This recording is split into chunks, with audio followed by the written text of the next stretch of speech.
आप सभी को मेरा नमस्कार।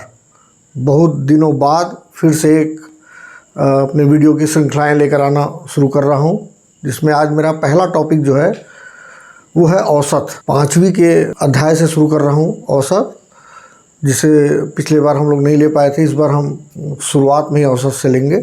औसत जो है वो सामान्यतः कुछ राशियों के योगफल और उन राशियों की संख्या का जो अनुपात है वो औसत कहलाता है। औसत को अंग्रेजी में एवरेज बोलते हैं, जिसे हम लोग अगर और भी कोई शब्द जो हम बड़ी कक्षाओं में जाएंगे तो हमको माध्य या मध्यमान के रूप में भी हमको देखने के लिए मिलेगा। वैसे औसत का सामान्य सूत्र जो हम लोग बच्चों को बताते हैं वो ये है कि औसत बराबर समस्त आंकड़ों का योगफल बटे आंकड़ों की संख्या। कोशिश करिए कि जो सवाल जिस रूप में रहेगा या राशि जिस रूप में रहेगी, हम अपने उस औसत के सूत्र को भी उसी रूप में ढालने की कोशिश करेंगे।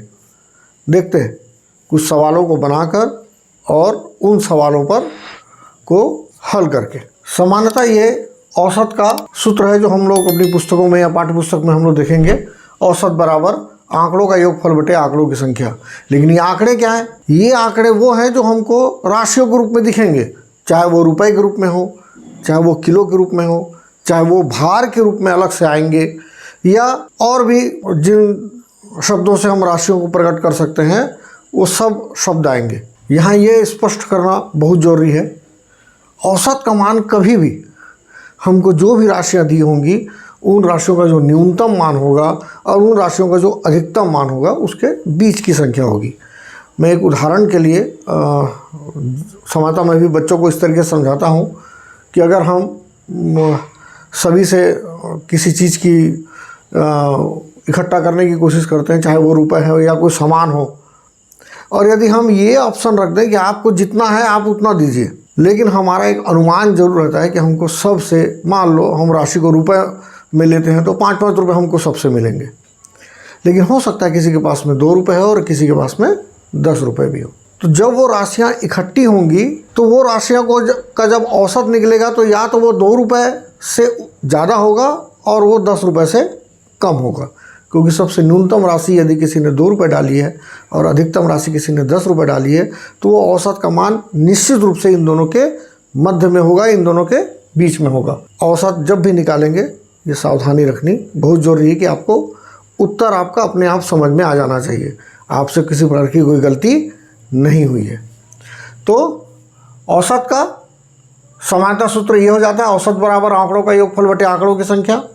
लेकिन हम जब सवाल लेंगे तो कोशिश करेंगे जो आंकड़ों का योगफल लिखा हुआ है, हमारे सवाल में राशियों को जिस रूप में व्यक्त किया गया है उन आंकड़ों की जगह में उनका योगफल लिखेंगे और उनकी ही संख्या लिखेंगे, उससे संबंधित कोशिश करेंगे। नहीं तो सामान्यतः आप ऐसे भी करके बच्चों को बता सकते हैं और हल निकाल सकते हैं, कोई दिक्कत नहीं, कोई गड़बड़ होने की संभावना नहीं रहती है। लेकिन आप जब राशियों के प्रकार को बच्चों को दिखाएंगे और बताएंगे उनको, तो आने वाले समय में जब वो इबारती प्रश्नों को हल करते हैं तो उन इबारती प्रश्नों में जो शब्द रहेंगे उनको अपने अनुसार वाक्य बनाकर वो सूत्र में डालने की आदत या उसको लिखने की आदत वो कर सकेंगे। कुछ सवाल ले लेते हैं, क्योंकि 5वीं का है, 5वीं के सवालों से हम शुरू कर रहे हैं, तो 5वीं के कुछ सरल सवाल ले लेते हैं।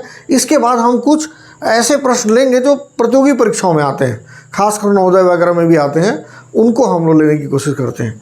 देखते हैं 5वीं के कुछ सवालों को लेकर। जैसे इसमें पहला ही सवाल है, एक सब्जी बेचने वाले ने 5 दिनों में क्रमशः 45 रुपये, 43 रुपये, 50 रुपये और 52 रुपये और 60 रुपये कमाए, तो उसने औसतन कितने रुपए कमाए?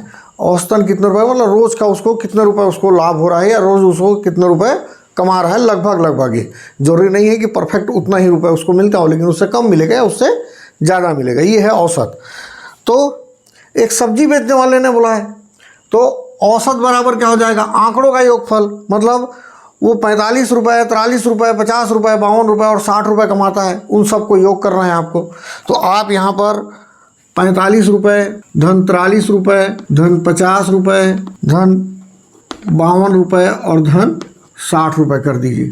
अब वो चूँकि 5 दिन इसमें पहले से ही बता दिया है, मतलब आंकड़ों की संख्या जो हो जाएगी 5, और यदि हम इसको 1 2 3 4 5 गिनते हैं तो ये आंकड़े भी 5 है तो हम नीचे में लिख देंगे 5। इन सब को रफ में जोड़ लीजिए। आपको जोड़ने से जो भी योगफल आएगा वो योगफल आपका ऊपर में आ जाएगा। और देख लेते हैं उसको कितना होता है। योगफल आ रहा है 250 और हमारे पास नीचे में है 5। आप 250 से 5 को भाग दे दीजिए। बच्चे हैं, अगर भाग देते बनता है तो भाग देंगे। यदि वो भाग देना बहुत अच्छी तरीके से समझ गए हैं, भाग के अवधारणा बहुत अच्छी जानते हैं, तो इसको काट के भी हल ला सकते हैं कि 5 एकम 5, 5 पंचे 25 और 5 शून्य 0। इस प्रकार से हमारा औसत आ जाता है 50। ये 50 चूँकि ये सभी राशियाँ रुपए में दी हुई थी तो ये औसत है उसका एक दिन का। उन 5 दिनों में 50-50 रुपये लगभग वो हर दिन कमाता है। भले वो किसी दिन 45 कमाता है और किसी दिन 43 और किसी दिन 60 कमाता है, लेकिन उसका औसत जो है वो 50 रुपये है। इस तरीके से आप सवाल को बना सकते हैं। एक आध और सवाल देते हैं, एक आध दो सवाल और देख लेंगे। और उन सवालों में इस बार मैं सूत्र को बदलने वाला हूँ। इस बार हम कोशिश करते हैं कि जैसा पुस्तक में राशि दी हुई होगी जिस रूप में, उनको लिखेंगे यहाँ पर और उनको हल करके देखेंगे, उसी के अनुसार हल करेंगे। हल तो बिल्कुल ऐसा ही होगा, हल में कोई अंतर नहीं होने वाला है। बस सूत्र को चाहूँगा कि आप उसको बच्चों को ज़्यादा क्लियर करके बताएं, जिससे उनको हमेशा ये याद ना करना पड़े कि हम लोग सूत्र याद करवा देते हैं, वो याद ना करें, उन लोगों को लिखने की आदत हो जाए। जो सवाल ले रहा हूँ, चूँकि क्रिकेट प्रसिद्ध भी है, चल भी रहा है और आने वाले समय में हमारे यहाँ क्रिकेट का वर्ल्ड कप भी है और भारत में क्रिकेट वैसे भी त्यौहार के रूप में ही देखा जाता है। लगभग साल भर ही हम क्रिकेट देखते हैं, खेलते भी हैं। तो क्रिकेट का सवाल ले लेते हैं। बच्चों के लिए बहुत आसान है समझना कि एक क्रिकेट खिलाड़ी ने 5 अलग अलग मैचों में क्रमशः 60, 75, 100, 25 व 50 रन बनाए। बताओ खिलाड़ी ने प्रत्येक मैच में औसतन कितने रन बनाए। अब यहाँ पर मैं सूत्र को थोड़ा सा अलग तरीके से लिखने की कोशिश करता हूँ। चूँकि रन का मामला है इसलिए औसत रन लिख लेते हैं हम लोग, और सब है ऊपर में, है ना। तो रनों का योगफल बटे, इसमें थोड़ा सा कर लेते हैं, मैच में रनों का योगफल बटे मैच की संख्या। अब जैसे उसको रन मिले हैं उस हिसाब से देख लेते हैं। जैसे उसने रन बनाए हैं, उसने 60 बनाया है तो 60 धन 75 धन 100 धन 25 व धन 50। अब इसमें भी पहले से बता दिया था 5 अलग अलग मैचों में, मतलब मैचों की संख्या तो 5 हो गई और यहाँ आंकड़े भी हमारे पास में 5 हैं। हम इसको भी 5 कर लेते हैं। जोड़ना सबको आता है, जोड़ लीजिए। नहीं होता है यहाँ पर रफ में लिख लीजिए और जोड़ लीजिए, जिससे गलती होने की गुंजाइश ना रहे। इसको जोड़ लेते हैं अच्छे से और देख लेते हैं जोड़कर।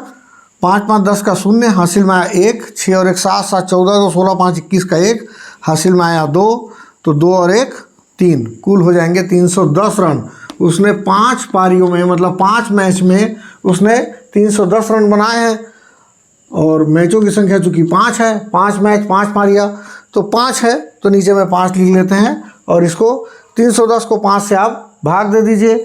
भाग देना यदि आता है तो भाग देंगे बच्चे, उसको किनारे में रफ कार्य में उनको बता दीजिए भाग देने का तरीका। 5 छक्के 30 और 5 दूनी 10। इस प्रकार से उसको 62 रन हो जाएंगे, उसके पूरे 5 मैच के औसत रन ये हो जाएंगे 62 रन।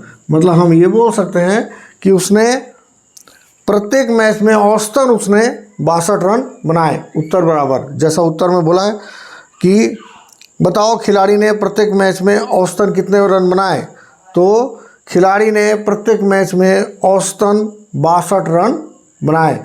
और हम लोग जब क्रिकेट मैच देखते हैं तो उसमें भी एवरेज लिखा रहता है उनका औसत 62 दशमलव कुछ भी लिखा रहेगा, दशमलव में रहेगा तो दशमलव भी रहता है, और नहीं रहा तो 10 क्लियर 62 आया तो 62 रहेगा।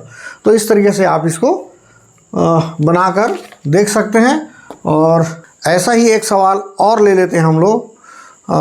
फिलहाल तिमाही परीक्षा का समय है तो तिमाही परीक्षा वाले ही सवाल ले लेते हैं। तिमाही परीक्षा में दीपक ने हिंदी में 38, गणित में 42 और पर्यावरण में 41 तथा अंग्रेजी में 35 अंक प्राप्त किए।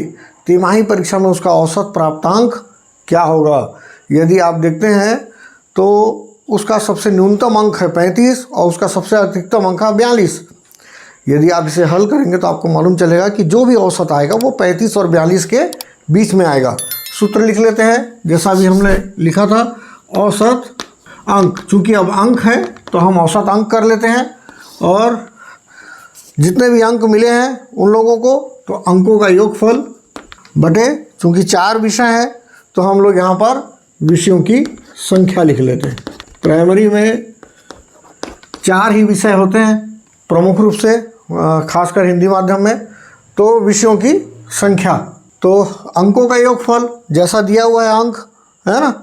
हिंदी में 38 है तो 38 धन 42 धन 41 और धन 35, और विषय की संख्या चूंकि 4 है तो आप यहाँ पर 4 लिख लीजिए और इसको जोड़ लीजिए सबको। 38 और 42 80 हो जाएगा, है ना। 80 और 35 हो जाएगा 115, 115 और 41 हो जाएगा 156 बटे 4।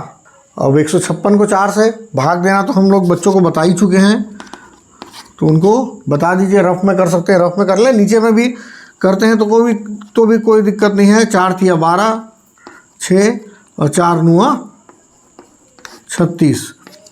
तो इस प्रकार से 156 को यदि आप 4 से भाग देते हैं तो आपका हो जाएगा 39। अर्थात हम बोल सकते हैं, जैसा मैंने पहले बोला था, कि 35 और 42 के बीच में वो औसत होगा, और ये है 39। तो उसका औसत अंक हो जाएगा प्रत्येक विषय में, लगभग उसने 39 अंक प्राप्त किए हैं। भले किसी में उसने ज़्यादा प्राप्त किए हैं, किसी में उसने कम प्राप्त किए हैं, लेकिन ये उसका औसत अंक है 39। हम लिख सकते हैं उत्तर के रूप में कि दीपक ने तिमाही परीक्षा में औसत 39 अंक प्राप्त किए, या उसका औसत प्राप्तांक जो है वो 39 है, या रहा या होगा, है ना। जैसा भी अपना वाक्य जमता हो वैसा वाक्य आप लोग उसको जमा लेंगे, और इस तरीके से आपको सवाल को हल करते जाना है। इसमें हम लोग औसत में हम लोग कुछ सवाल लेंगे जो थोड़े से कठिन रहते हैं। नेक्स्ट वाले मैं अपने अगले वीडियो में डालूंगा उसे, और वो नवोदय परीक्षा के लायक होंगे। हम उनको देखेंगे भी और हल भी करेंगे। कुछ महत्वपूर्ण प्रश्न है जो सामान्यतः जब आपके सामने में आते हैं तो आपको हल करने में परेशानी भी होती है और थोड़ी सी सोचना पड़ता है। ये बिल्कुल सामान्य प्रश्न है औसत के। इसके बाद हम अगले वीडियो में हम लेंगे थोड़े से कठिन प्रश्न। हाँ, एक बात और, बहुत दिन बाद वीडियो डालना शुरू किया हूँ, तो इसलिए पुनः वीडियो को ध्यान से देखिए। कहीं पर गलती हुई होगी तो निश्चित रूप से मुझे बताइए। जो भी सुधार होगा मैं ज़रूर करूँगा उसे सुधार, और यदि किसी प्रकार का कोई सलाह होगा तो उसे भी ज़रूर मैं लूँगा। धन्यवाद।